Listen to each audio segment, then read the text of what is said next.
Hello guys, আসসালামু আলাইকুম। অভি ৭১-এর পক্ষ থেকে সকলকে জানাই আন্তরিক শুভেচ্ছা ও স্বাগতম। আমি চলে আসলাম রাতের এই আপডেটে।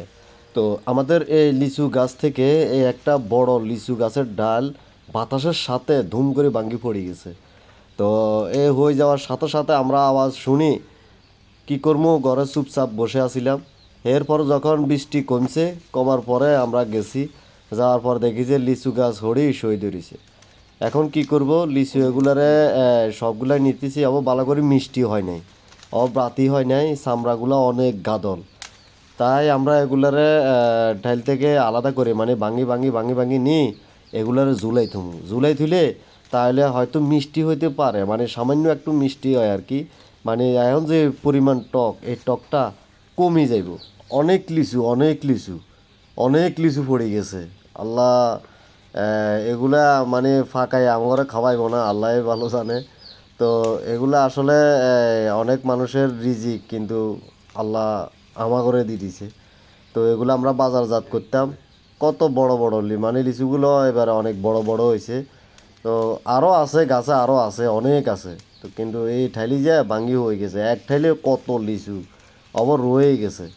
তো এই অনেক লিচু আছে আবার হারিয়ে গেছে, বুঝছেন। তো হাড়া মাড়া যা আছে সবগুলা ঠাইল ভাঙ্গি, ঠাইল সব নিচে হয়ে গেছে। এগুলো টকক ভিটামিন তো আছে না? হ্যাঁ, টকক ভিটামিন তো আছে।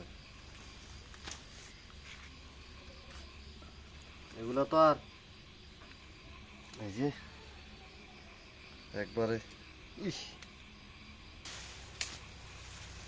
একবারে মস মশা না গোঠাইল, ধরলে গেলে ভাঙ্গি।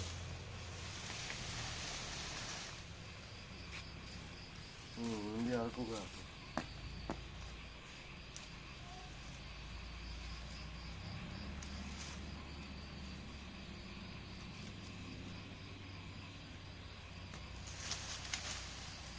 বৈশাল থো আর মনে হয় না, থো থো দেখলাম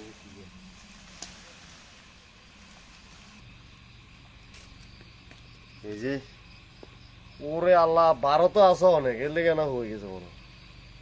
সে লিচুর অবস্থা,